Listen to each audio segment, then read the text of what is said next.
പണ്ടുള്ളവർ സംസാരിച്ചിരുന്നത് ചന്ദ്രനിൽ വലിയ കടലുകളുണ്ടെന്നായിരുന്നു. അമ്മയ്ക്കതറിയാവോ? ഞാൻ കയ്യിലിരുന്ന പുസ്തകത്തിൽ നിന്ന് തലയുയർത്തി അമ്മയോട് ചോദിച്ചു. ആശുപത്രി കിടക്കയിൽ നിന്ന് അമ്മയൊന്ന് അനങ്ങി. അമ്മയുടെ കൈകളിൽ മരുന്നിൻ്റെ കുഴലുകളുണ്ടായിരുന്നു. അമ്മ മെല്ലെ ചിരിച്ചു. അതെയോ, ചന്ദ്രൻ കാണാൻ നല്ല ഭംഗിയല്ലേ? അവിടെ കടലുണ്ടെങ്കിൽ അത് കാണാൻ അതിലും രസമായിരിക്കും, അമ്മ പറഞ്ഞു. പക്ഷെ അവിടെ വെള്ളമില്ല അമ്മേ. പണ്ട് വാനനിരീക്ഷകർ ചന്ദ്രനിലെ ഇരുണ്ട സ്ഥലങ്ങളെ കടലുകളെന്ന് വിളിച്ചു. മരിയ എന്നായിരുന്നു അവർ അതിന് നൽകിയ പേര്, ഞാൻ പറഞ്ഞു. എൻ്റെ പേര് പോലെ തന്നെയുണ്ടല്ലോ, അമ്മ ചിരിച്ചുകൊണ്ട് പറഞ്ഞു. എൻ്റെ പേരിൽ അവിടെ കടലുകൾ ഉണ്ടെന്ന് കേൾക്കാൻ നല്ല രസമുണ്ട്. പക്ഷെ അവർക്ക് അവിടെ കടലുകളൊന്നും കണ്ടുപിടിക്കാൻ പറ്റിയില്ല, ഞാൻ ഓർമ്മിപ്പിച്ചു. ചിലപ്പോൾ അവർ നന്നായി നോക്കാത്തതുകൊണ്ടാവും, അമ്മ ചിരിച്ചുകൊണ്ട് മറുപടി നൽകി. അമ്മയ്ക്ക് നല്ല വേദനയുണ്ടായിരുന്നു. എങ്കിലും അമ്മയുടെ ചിരിക്ക് ഒരു കുറവും ഉണ്ടായിരുന്നില്ല. ആ ചിരി കേൾക്കുമ്പോൾ ഞങ്ങൾ ആശുപത്രിയിലാണെന്ന കാര്യം തന്നെ ഞാൻ മറന്നു പോകുമായിരുന്നു. ക്യാൻസർ എന്ന വലിയ രോഗം അമ്മയെ വല്ലാതെ ക്ഷീണിപ്പിച്ചിരുന്നു. എങ്കിലും അമ്മയുടെ മനസ്സ് ഇപ്പോഴും ചെറുപ്പമായിരുന്നു. അമ്മ ചിരിക്കുമ്പോൾ ഞങ്ങളുടെ വീടും പഴയ സന്തോഷവുമെല്ലാം തിരികെ വന്നതുപോലെ എനിക്ക് തോന്നി. അപ്പോഴാണ് ഡോക്ടർ ബാർഷോ മുറിയിലേക്ക് കടന്നു വന്നത്. അദ്ദേഹത്തിൻ്റെ മുഖത്ത് പണ്ടത്തെ പോലെ സന്തോഷമുണ്ടായിരുന്നില്ല. ഇന്ന് എങ്ങനെയുണ്ട്, ഡോക്ടർ ചോദിച്ചു. കുഴപ്പമില്ല ഡോക്ടർ, നമുക്ക് വേണമെങ്കിൽ ഒരു ഡാൻസ് കളിക്കാം, അമ്മ ക്ഷീണത്തിനിടയിൽ തമാശ പറഞ്ഞു. പക്ഷേ അതിന് എൻ്റെ മകൻ ബ്രാൻഡ് സമ്മതം വേണം. അവൻ്റെ അച്ഛൻ മരിച്ചതിൽ പിന്നെ അവനാണ് എൻ്റെ കാര്യങ്ങൾ നോക്കുന്നത്. ഡോക്ടറും തമാശയിൽ പങ്കുചേർന്നെങ്കിലും അദ്ദേഹത്തിന് എന്തോ സങ്കടമുള്ളതുപോലെ എനിക്ക് തോന്നി. അദ്ദേഹം അമ്മയെ പരിശോധിച്ചു. അതിനുശേഷം എന്നോട് പുറത്തേക്ക് വരാൻ ആവശ്യപ്പെട്ടു. ആശുപത്രിയിലെ ഇടനാഴിയിൽ മരുന്നിൻ്റെ മണമായിരുന്നു. ഡോക്ടർ എൻ്റെ തോളിൽ കൈവച്ചു. പറയാൻ, എനിക്ക് നിന്നോട് ഒരു കാര്യം പറയാനുണ്ട്, അദ്ദേഹം പറഞ്ഞു. പരിശോധനാ ഫലങ്ങൾ വന്നു. അമ്മയുടെ അസുഖം കൂടിക്കൊണ്ടിരിക്കുകയാണ്. നമ്മൾ കൊടുത്ത മരുന്നുകളൊന്നും ഇനി ഫലിക്കില്ല. അമ്മയുടെ ശരീരം മരുന്നുകളോട് പ്രതികരിക്കുന്നില്ല. എൻ്റെ നെഞ്ചിൽ വലിയൊരു ഭാരം വന്നതുപോലെ തോന്നി. ഇനി ഒന്നും ചെയ്യാൻ പറ്റില്ലേ ഡോക്ടർ? പുതിയ എന്തെങ്കിലും ചികിത്സ, ഞാൻ ചോദിച്ചു. ഡോക്ടർ സങ്കടത്തോടെ തലയാട്ടി.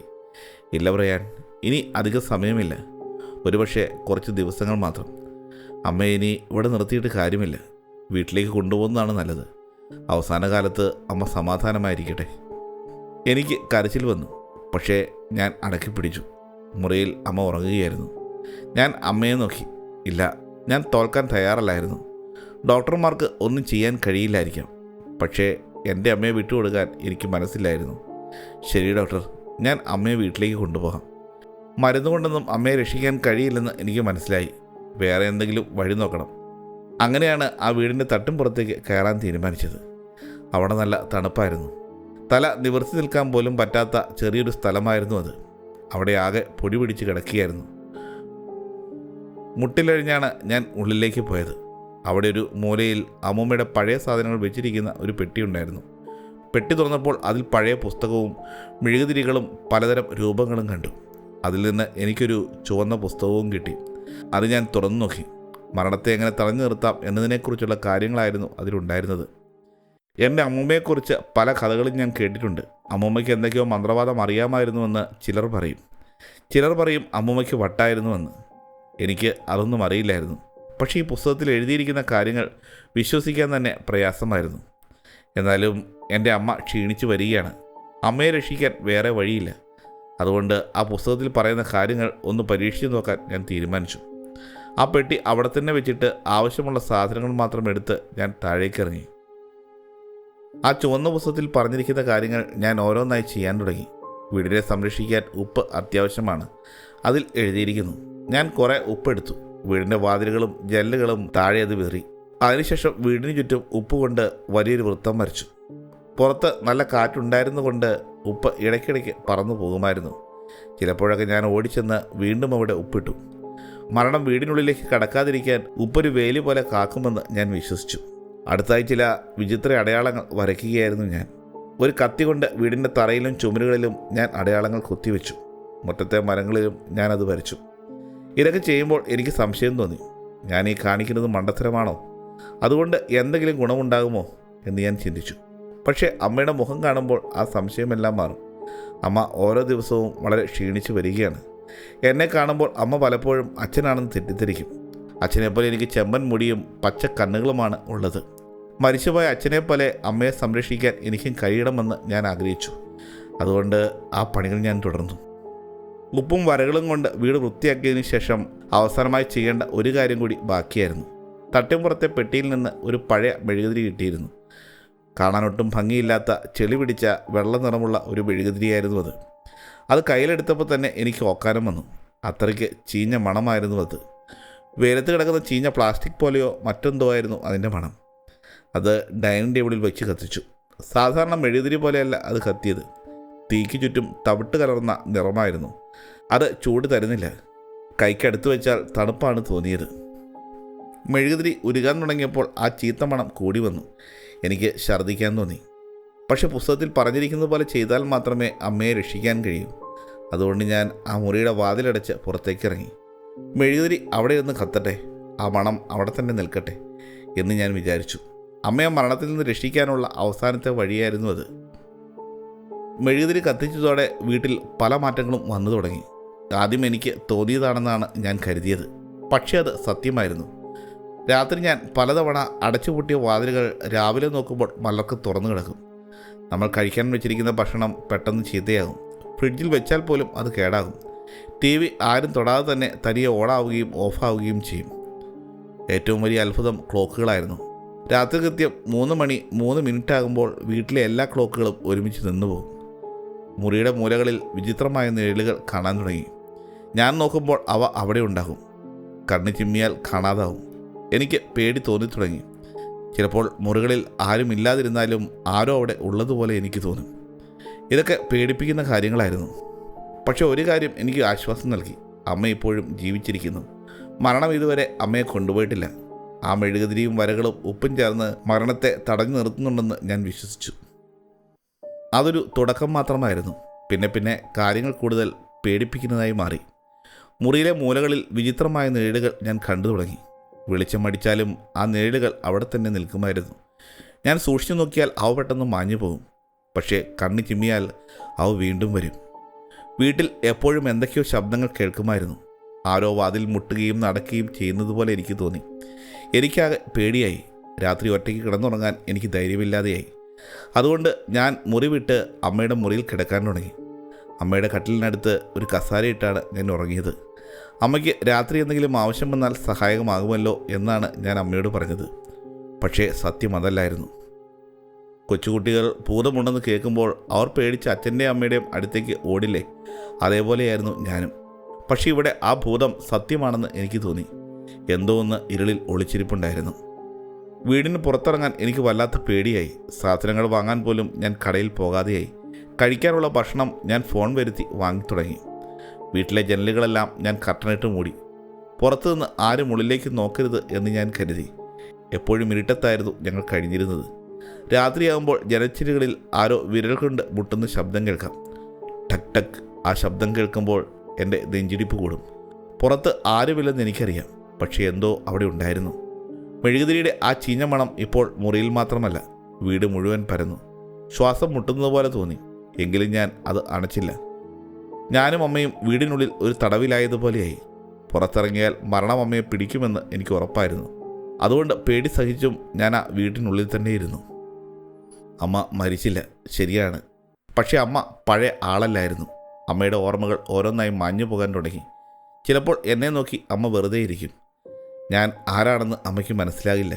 ചിലപ്പോൾ എന്നെ നോക്കി അച്ഛൻ്റെ പേര് വിളിക്കും. എന്താ വരാനിത്ര വൈകിയത് എന്നൊക്കെ അച്ഛനോട് ചോദിക്കുന്നത് പോലെ ചോദിക്കും. എനിക്കത് കേൾക്കുമ്പോൾ സങ്കടം വരും.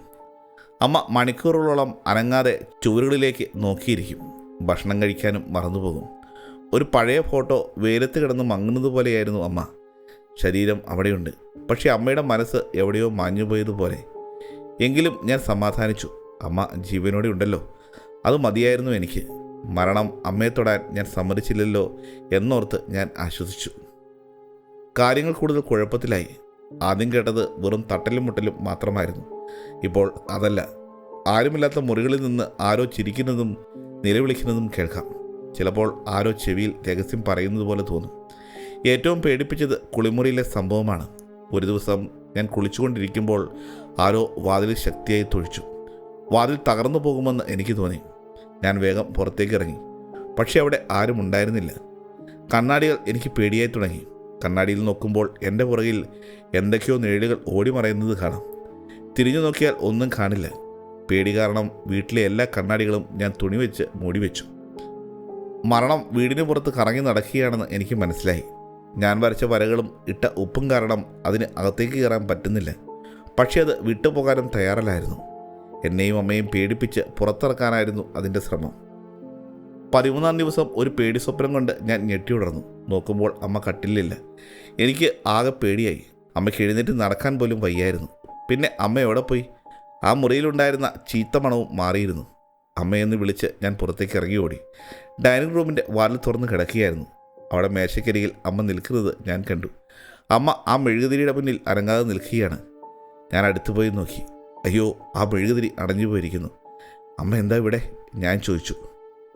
അമ്മ ഉറക്കത്തിൽ എഴുന്നേറ്റ് വന്നതാണ്. അമ്മയ്ക്കൊന്നും ഓർമ്മയുണ്ടായിരുന്നില്ല. ഞാൻ അമ്മയെ പിടിച്ചു. അമ്മയ്ക്ക് തീരെ ഭാരമില്ലാത്തതുപോലെ തോന്നി. പെട്ടെന്ന് മുറിയിൽ വല്ലാത്തൊരു തണുപ്പ് വന്നു. ഫ്രിഡ്ജിനുള്ളിൽ നിൽക്കുന്നത് പോലെ ഞാൻ വിറയ്ക്കാൻ തുടങ്ങി. വീട് മുഴുവൻ നിശബ്ദമായിരുന്നു. ആ നിശബ്ദതയിൽ പെട്ടെന്ന് ഒരു ശബ്ദം കേട്ടു. ആരോ വീടിൻ്റെ ഭിത്തിയിൽ നഖം കൊണ്ട് മാന്തുന്നത് പോലെ. തൊട്ടു പിന്നാലെ ജനൽച്ചില്ലുകൾ തകരുന്ന ശബ്ദവും കേട്ടു. ഞാൻ വരച്ച വരകളും ഉപ്പും എല്ലാം പരാജയപ്പെട്ടു.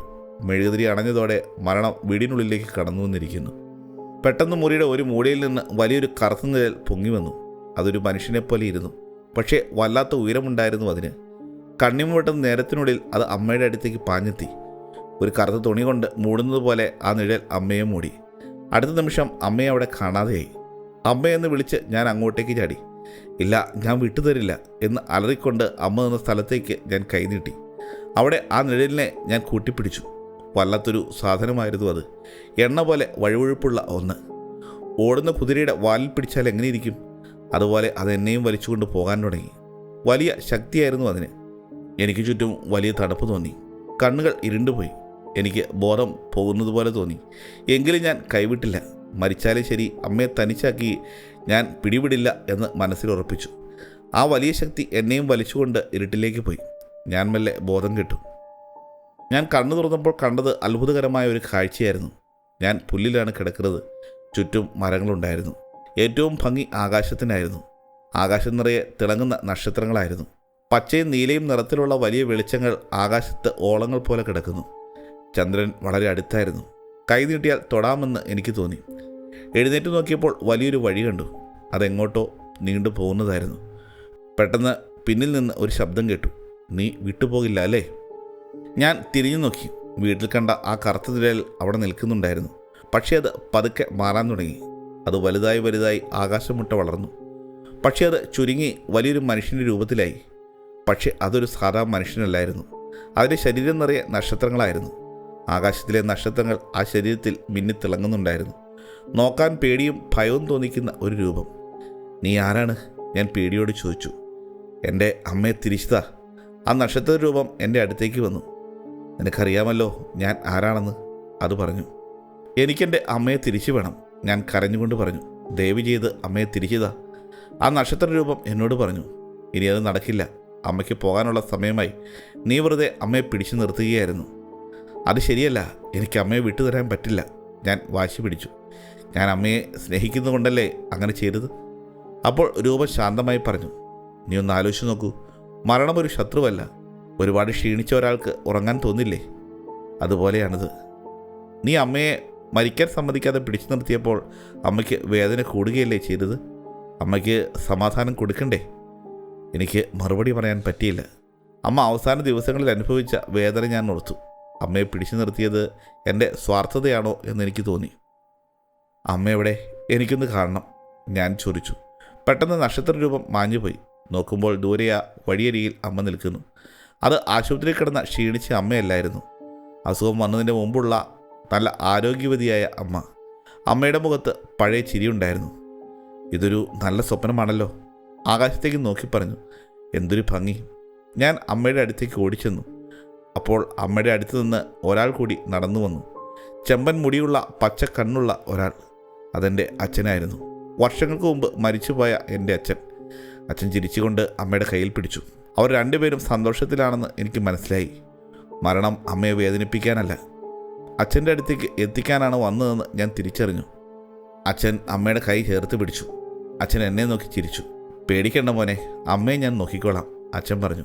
ഇനി ഒരു കാലത്തും അമ്മയ്ക്ക് വേദന ഉണ്ടാവില്ല. എവിടെ പോയാലും ഞാൻ കൂടെ ഉണ്ടാവും.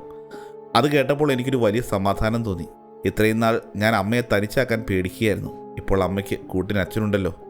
ശരി, ഞാൻ പറഞ്ഞു. നിങ്ങൾ പോയി വരൂ, ഞാൻ നിങ്ങളെ ഒരുപാട് സ്നേഹിക്കുന്നു. ഞാൻ കൈവീശി കാണിച്ചു. അച്ഛനും അമ്മയും തിരിഞ്ഞു നടന്നു.